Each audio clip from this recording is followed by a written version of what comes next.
today. Wow. Yeah, Lucky we've you. only got a few days left here. The countdown. The happier that makes us that you all managed to join us. Yes, thank you for joining us in your holidays. That's just amazing. So we can get started now. So again, lovely to see so many countries involved and so many teachers here. So let's get going. Let's see if I can now move my slides. There we go. Okay, so just to start today, as you know, the topic is bringing out the best in students. So let's take a look at this first quote, because what we're going to talk today about are mixed abilities and mixed levels. So you can see here we have a lift, an open lift. And as the quote says, everyone needs to get into the lift to start with. Some students will run into the lift. Some will be dragged in. Some students will travel right to the top of the building. Some may stop on the 3rd floor. Some may only reach the 1st floor, but everyone will have traveled somewhere successfully. And I think this ties in with what Daniel was just showing us with this path and with these different steps to learning. So, you know, it is a lifelong process.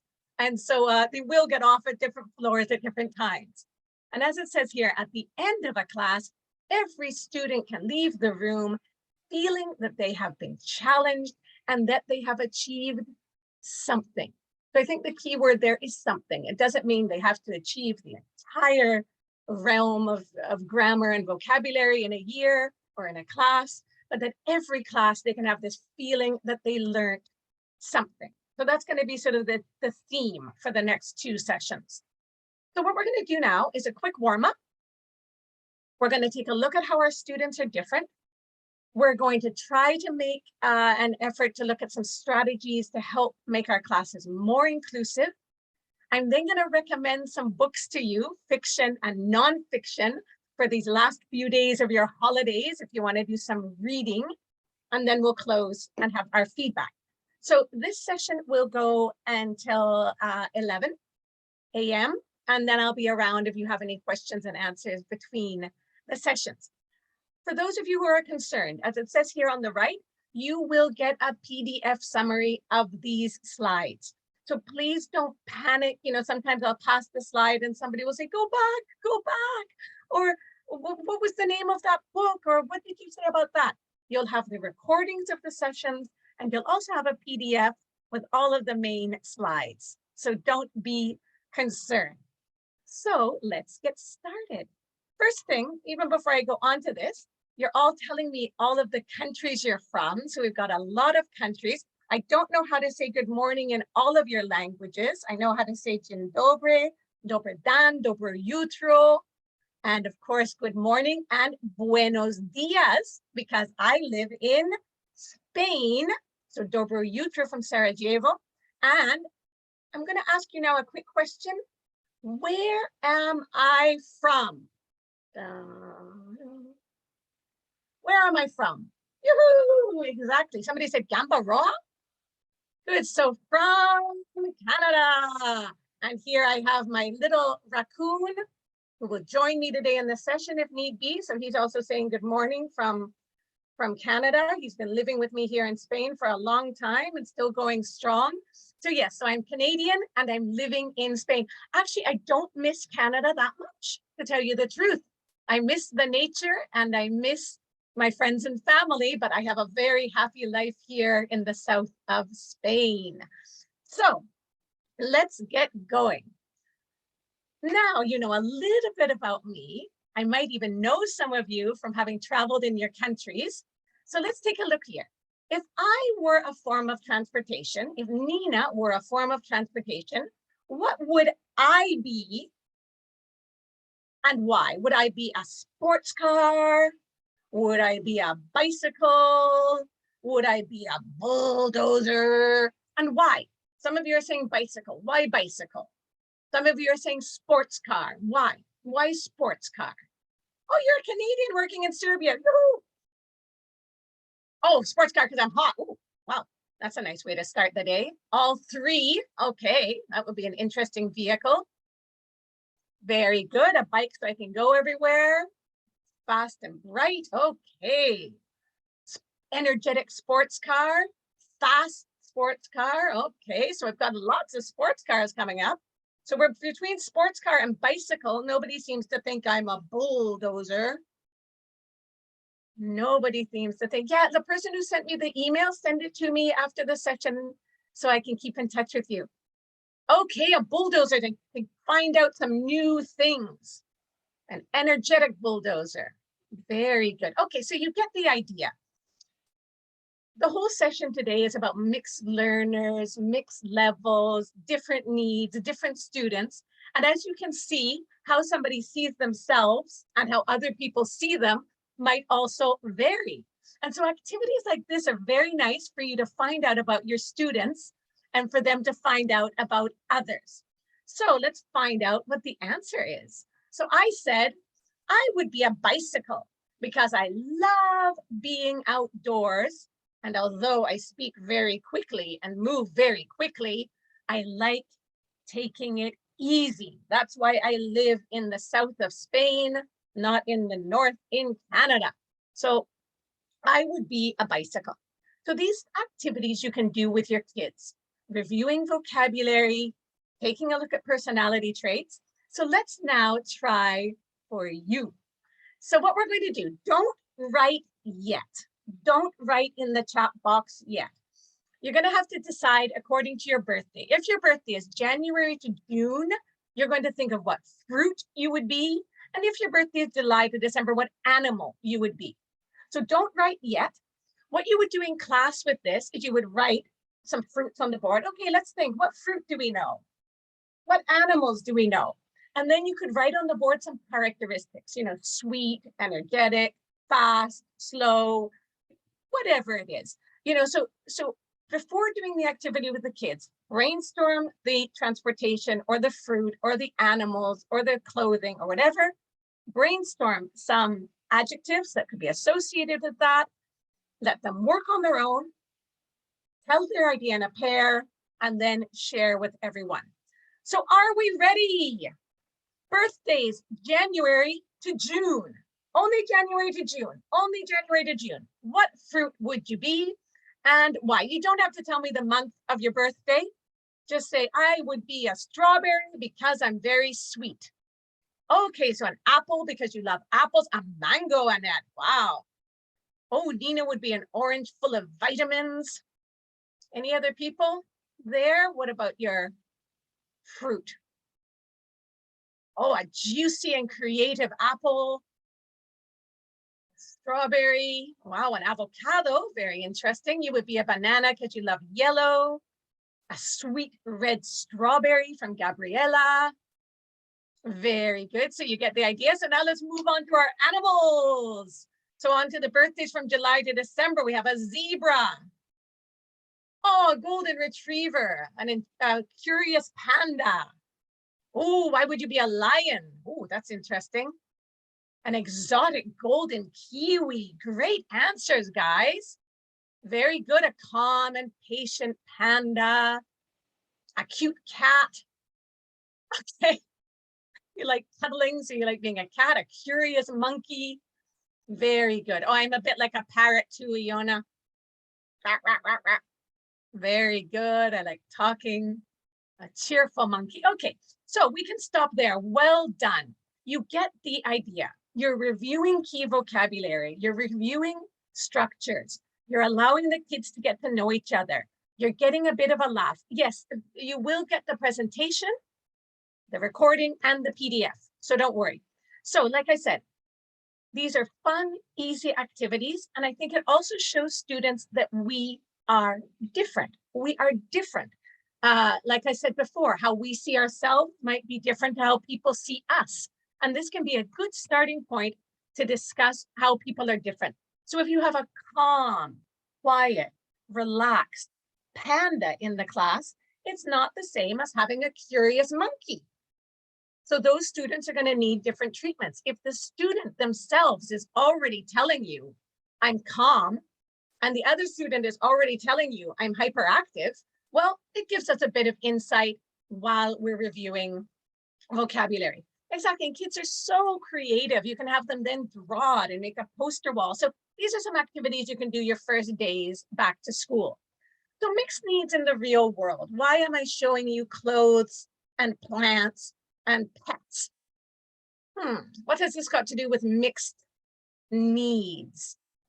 So when we think about, for example, when we're washing our clothes in the washing machine or by hand, do we always use the same system?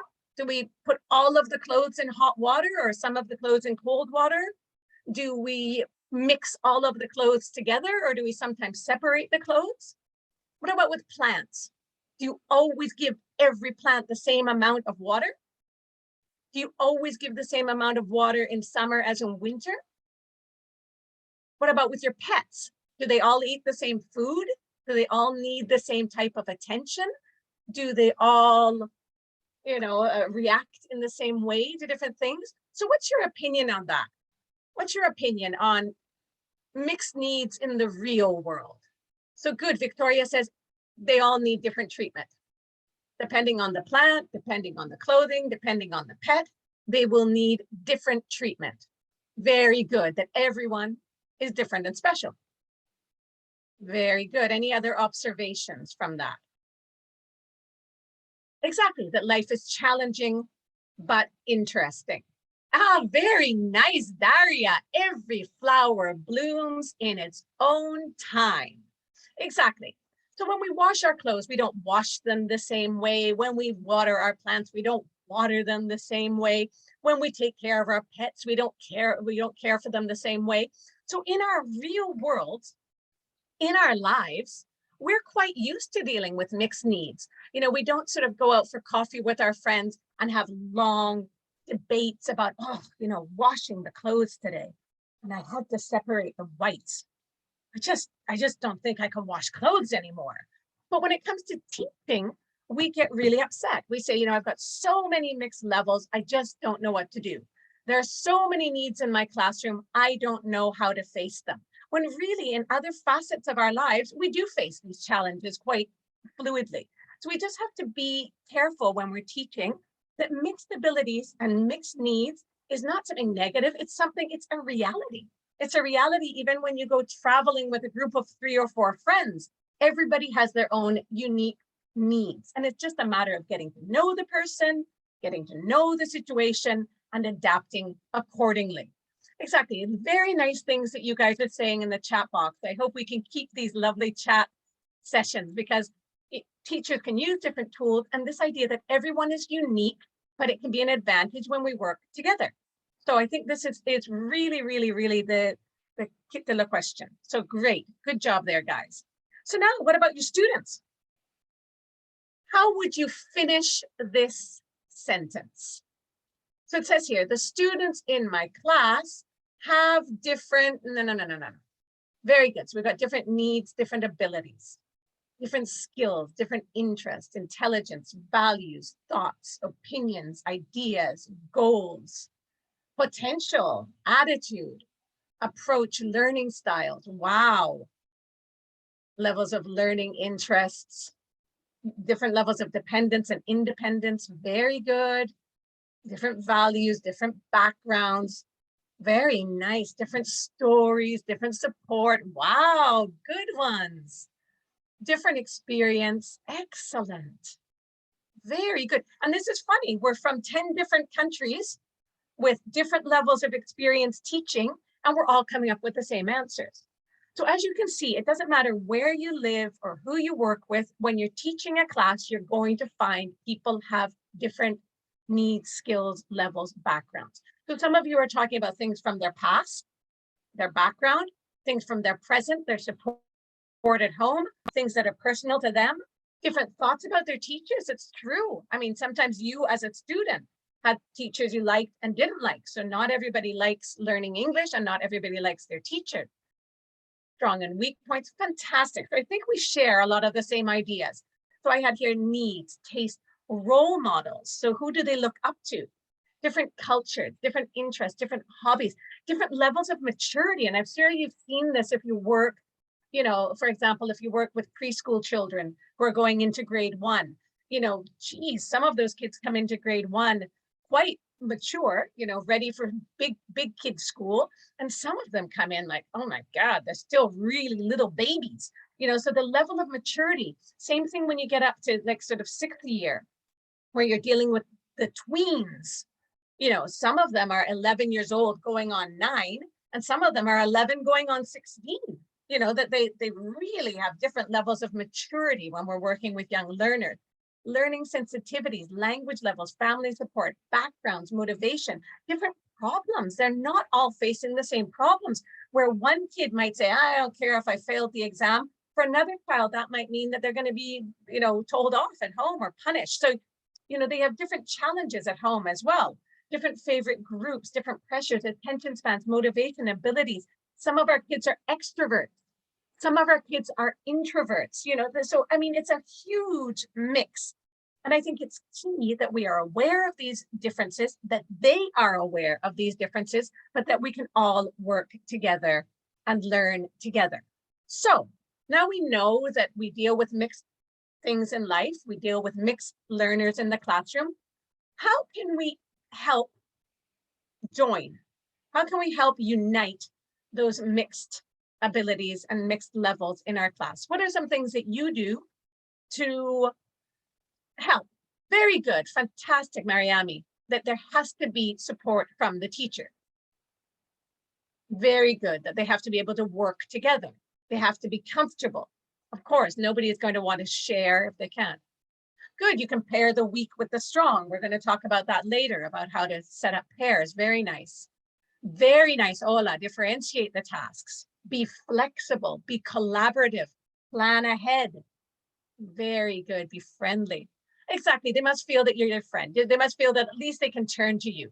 Very nice, Daria. Talk about their strengths, not their weaknesses. Develop their interests. Be tolerant, be friendly. Very good. And again, I think sometimes we confuse being friendly and open and being friends with them. I don't want to be friends with my students in the sense that, like I'm having a coffee and they come and want to sit down with me and share the coffee with their mom. It's like, ooh, so there has to be some distance. I'm still the teacher, but that they at least feel safe, that they can come to me. They feel that I have their best interests at heart. Very good. Turn weak points into strong ones and work together. Very good. So some of the ones that you've come up with, we're also going to look at here. So we can look at differentiation, which one of you, somebody said. We are also going to look today at dynamic grouping. So what I find quite often is that we have them come in September, they're sitting in their rows, they're sitting in their lines, and that quite often we don't have them move around a lot because of time and noise, but it is very important for the kids to work with everyone in the class at some point. We can use graded activities, and as many of you pointed out very well, that there needs to be a safe learning environment so that they feel free to explore these different areas. So let's take a look at these one by one. So if we talk about, let me just move the slide here. If we talk about differentiation, how would you define that when we say differentiated instruction? How would you sum that up? If a teacher asks you, or a parent, what's differentiated instruction? What does that mean? Differentiated instruction. It's a very highfalutin word. Very good. Very nice, Daria. Adjusting, modifying, different approaches, different tasks with the same content. Woohoo, you guys are pros. Reformulating things. Very good. Giving explanations. Excellent. So this seems like something that you're somewhat clear with already. Exactly, know that you have different students with different levels. So if we look at the actual sort of textbook definition, it says here, a flexible approach to teaching in which, sorry, I'm just going to move my chat box here, in which the teacher plans and carries out varied approaches to content, process, and product in anticipation of and in response to differences in readiness, interests, and learning needs. So we might look at that and say, oh my goodness, that sounds quite confusing. It sounds like quite a lot, when really, when we think about it, differentiated instruction, as some of you have said, is an appropriate response to students' needs. No more than that. We see what the needs of our students are, and we respond accordingly. Quite often, this will be through trial and error. You know, we can't expect our students to learn through mistakes and not learn ourselves through mistakes. So there might be some techniques you try that are a total disaster and that you never want to do them again.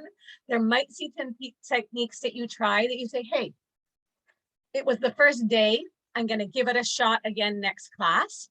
You might have things that are instant successes with the students, but don't give up. You've got to keep trying, and you've got to keep making this effort to find a balance in your lessons and to meet your students' needs. So now, what can we differentiate? And again, some of you are saying individual, and really differentiated learning. Sometimes teachers say to me, but what do you expect me to do? You know, plan 25 classes, individual classes? And it's not that. It's, you know, it's paying attention to the individual. We need to know the individual, obviously, to know how to help them work better. But we do need to sort of plan something quite general that can then be adapted up or down.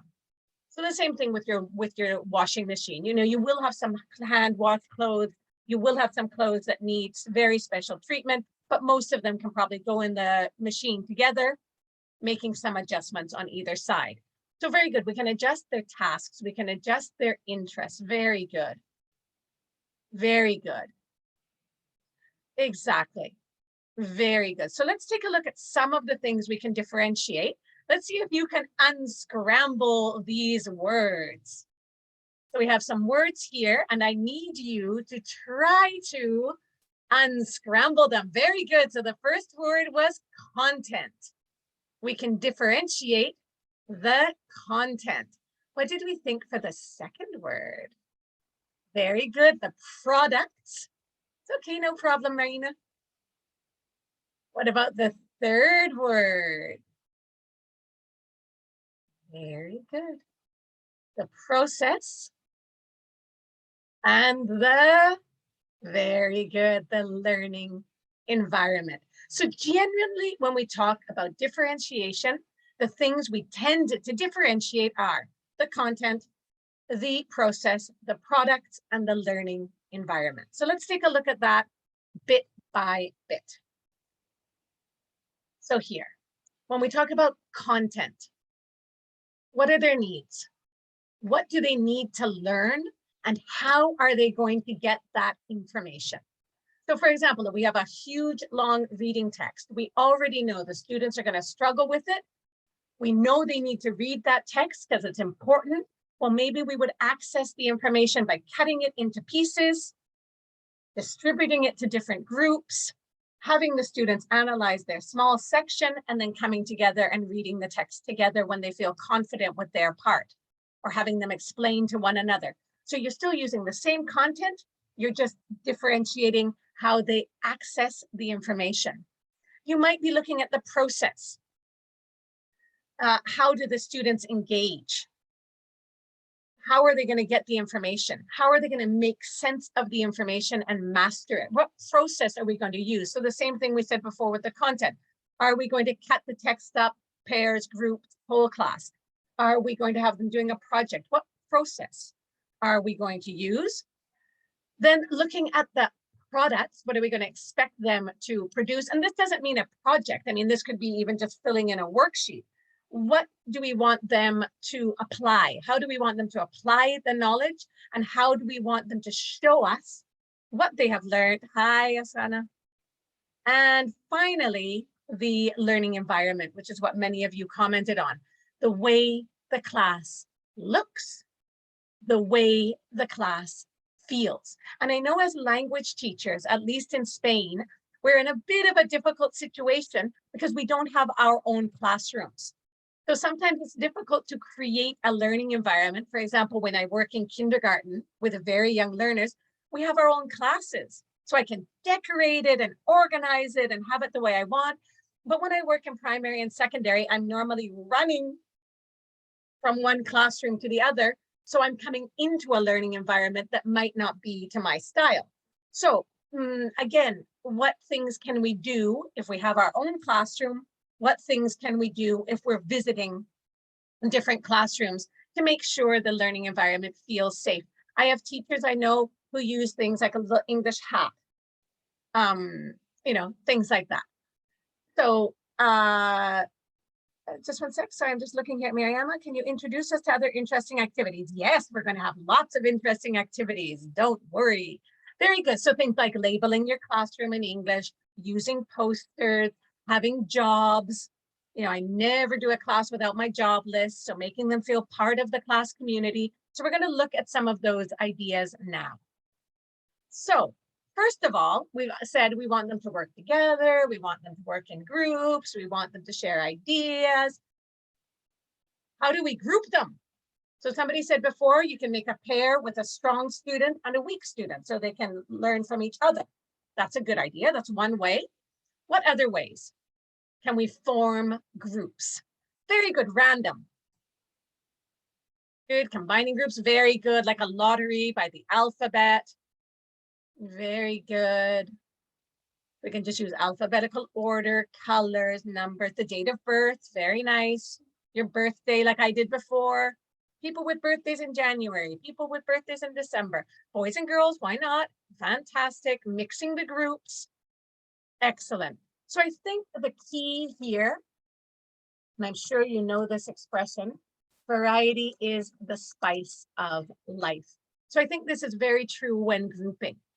The more variety we use, the better. So sometimes you will have those kids like, I'm with my friend, and other times they'll say, oh, you know, but at least the more they work together, the happier they'll be.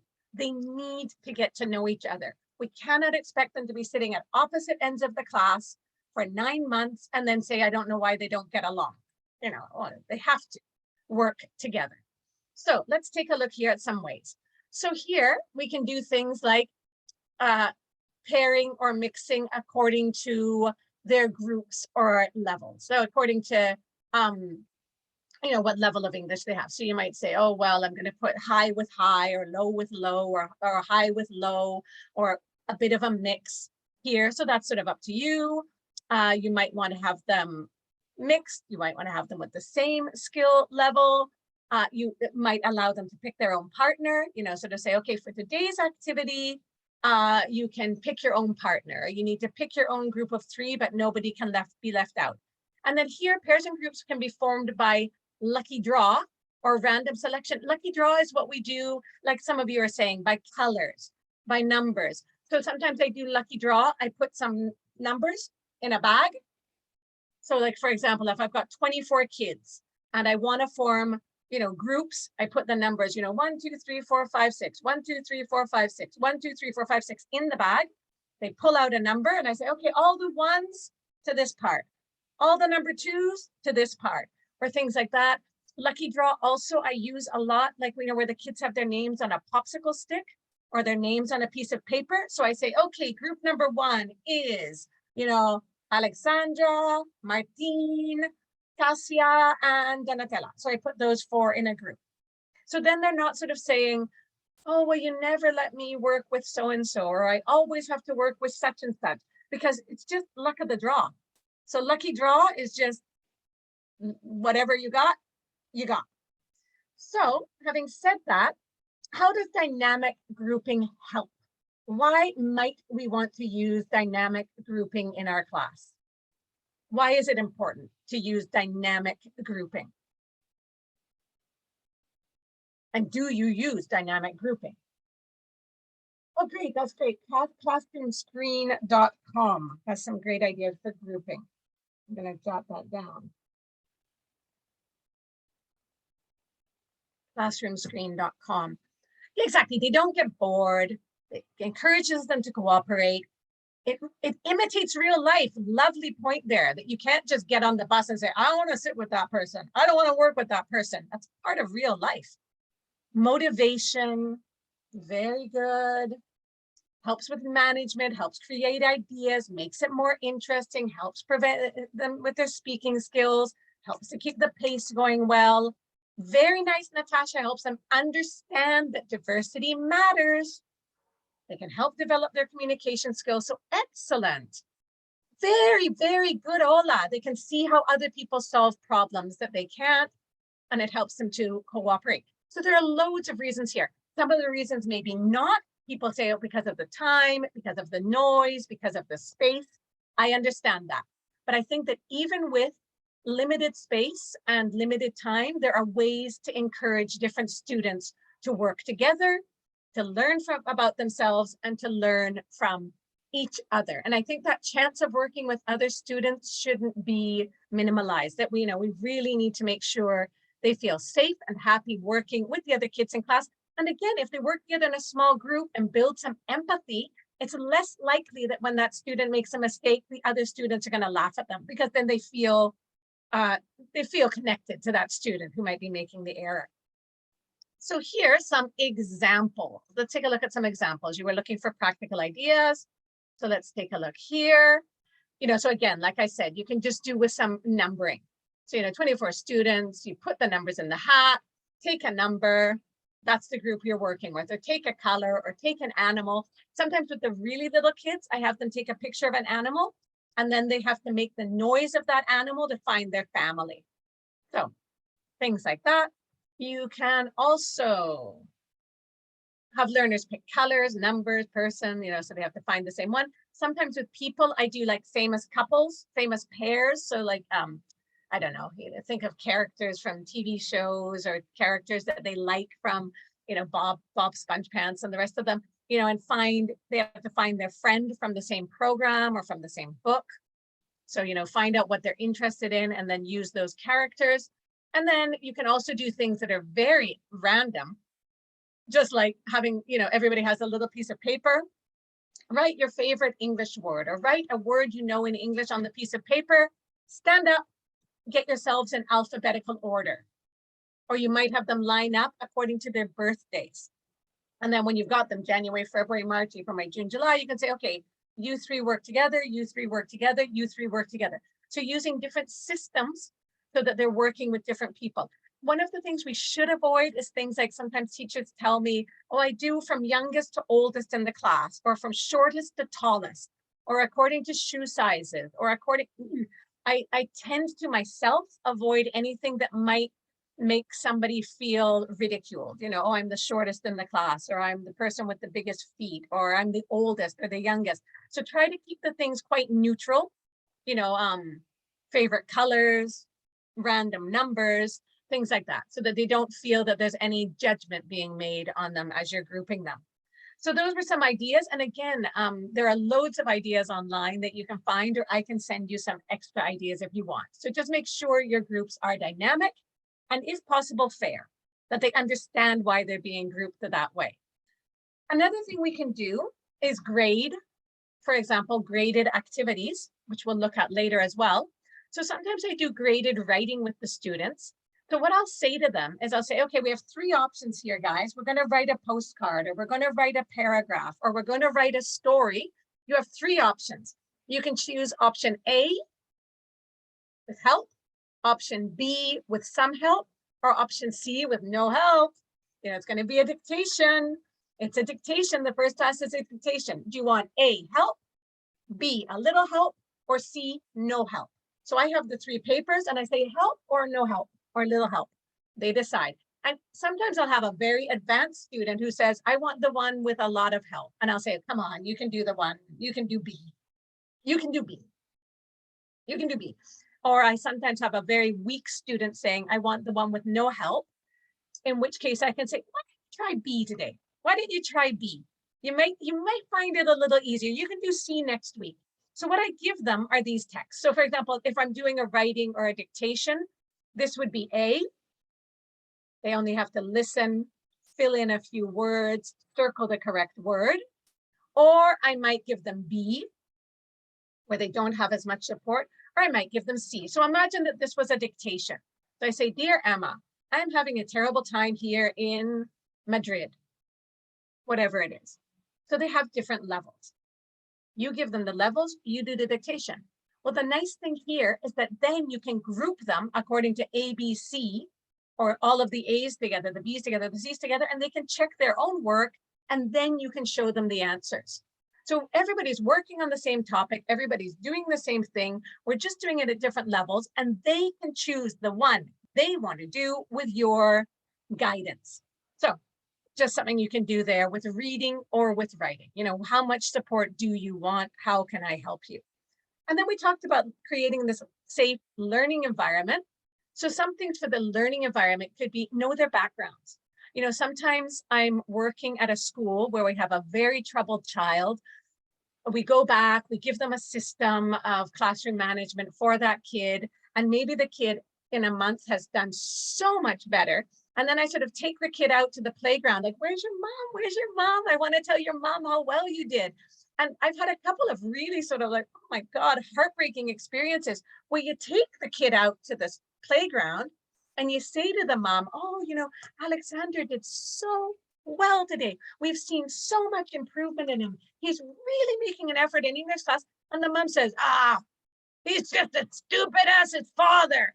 He's not going to be good for anything anyway. And I think, okay, you know, she sort of think, oh my goodness, okay, well, maybe it's going to be a little bit harder for Alexander to get on with his learning than for Sophia, whose parents are here to support her. And I mean, I'm not saying all parents are like that. And I'm not saying that there's not a reason why they're like that. You know, sometimes they have their own traumas going on, but that just keep in mind that not all kids come from supportive backgrounds. Not all kids come from backgrounds where education is even valued. So just keep that in mind.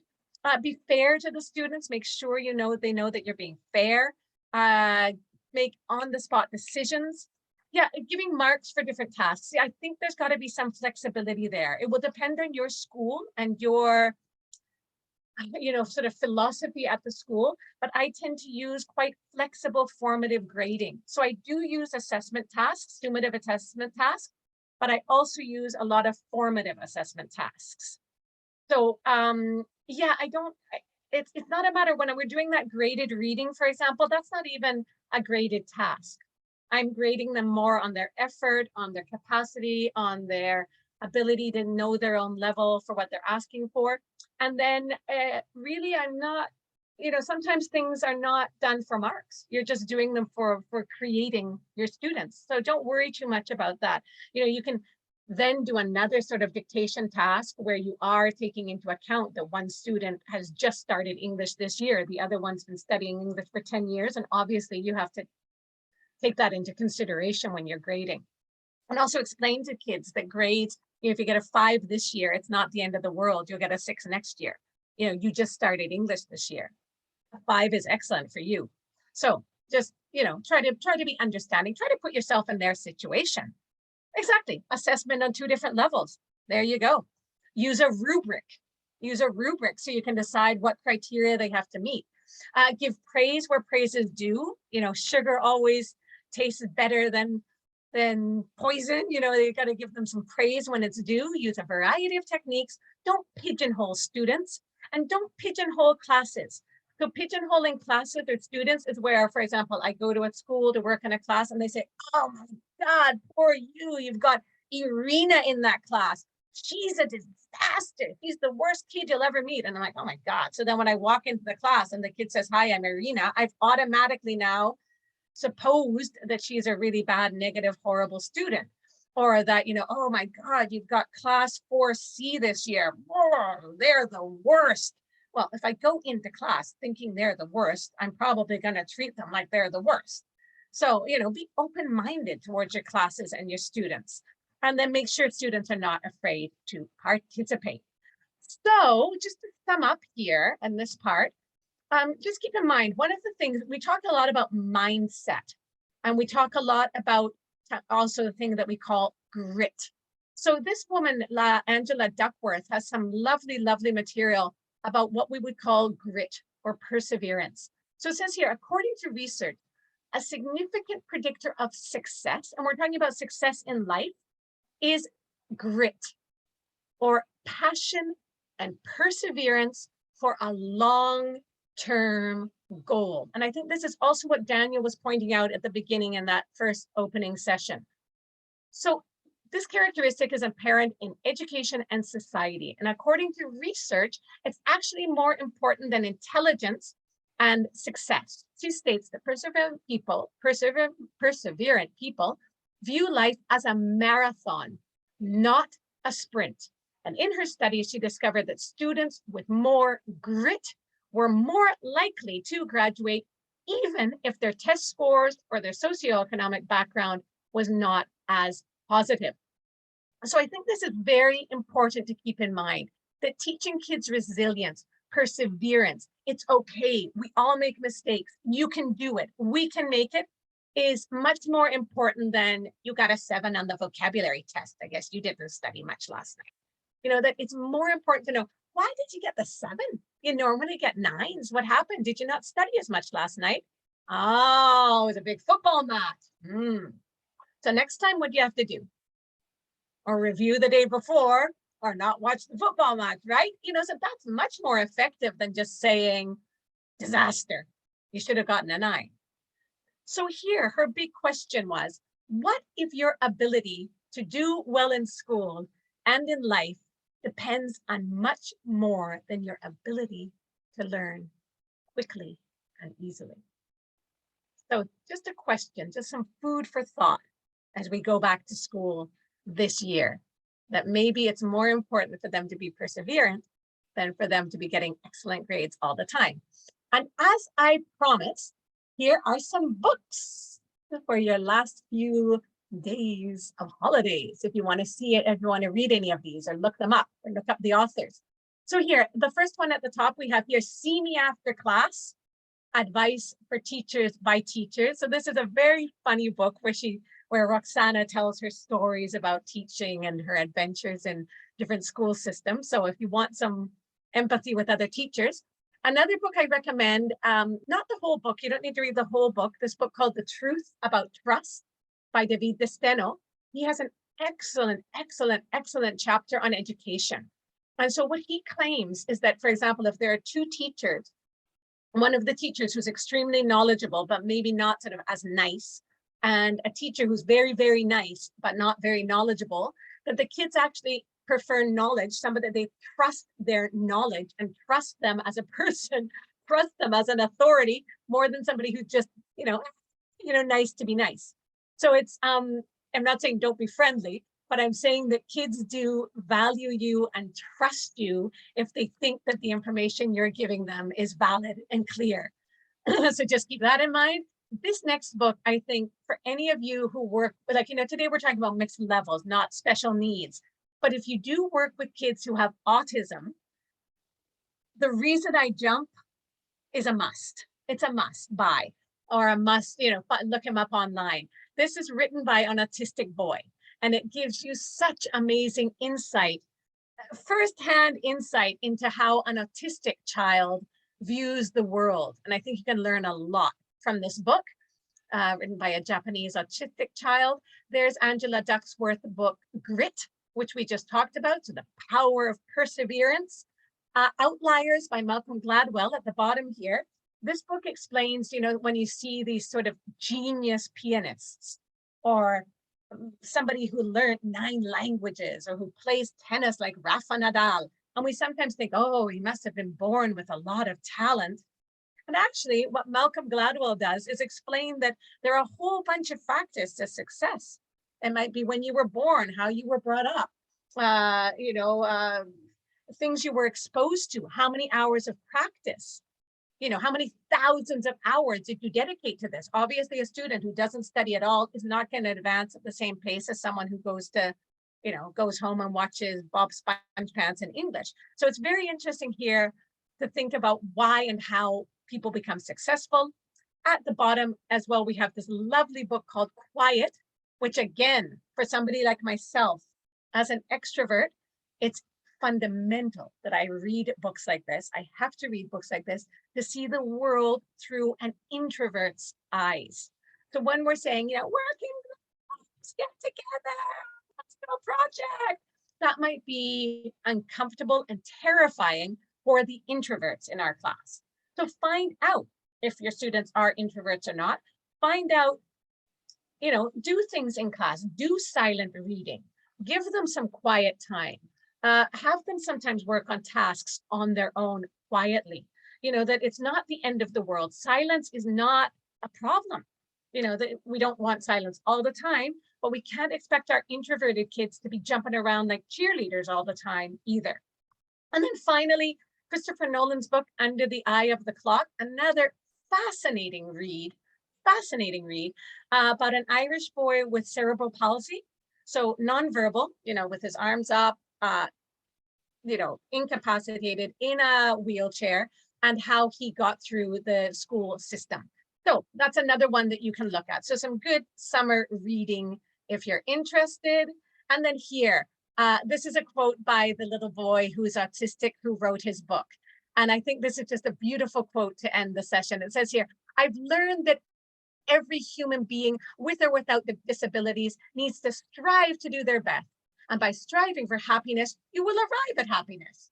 For us, you see, having autism is normal. So we can't know for sure what your normal is even like. But so long as we can learn to love ourselves, I'm not sure how much it matters whether you're autistic or not, or whether you're normal or artistic. So I think that's just something for us to think about. So now, end of the session, which part did you like best? The introduction, number 1, with the fruits and the vegetables and the transport. Number 2, where we looked at differences, or number 3, where we looked at strategies. Which section did you like best? Oh, all okay, yay. Okay, so lots of people, yeah, you wanted the strategies and the ideas. So like I said, you'll get this presentation. And just as our final quote here, it says, remember, you are like some people and like no other person. So you have earned a well-deserved break